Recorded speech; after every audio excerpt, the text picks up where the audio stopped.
আমার নাম পল্টু দাস। আমি ওই মন্দিরের প্রতিষ্ঠাতা সাধারণ সম্পাদক।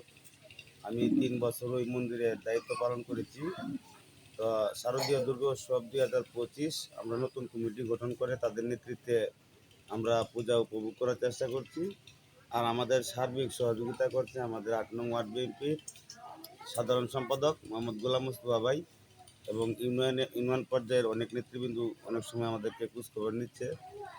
আর আমাদের এই পূজা করতে গিয়ে প্রায় আমাদের ২ লক্ষ টাকার মতন প্রতি বছরই লাগে।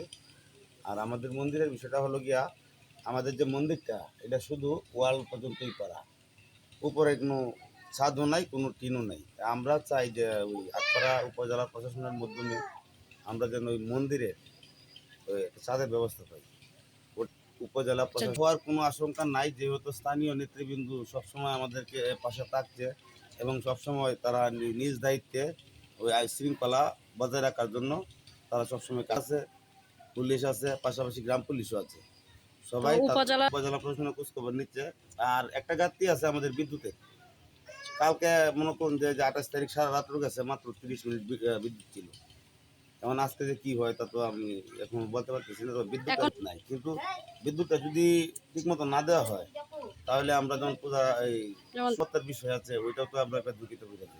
এই বিষয়ে আমাদের সাধারণ সম্পাদক উনি আমাদেরকে সার্বিক সহযোগিতা করতে সবসময়।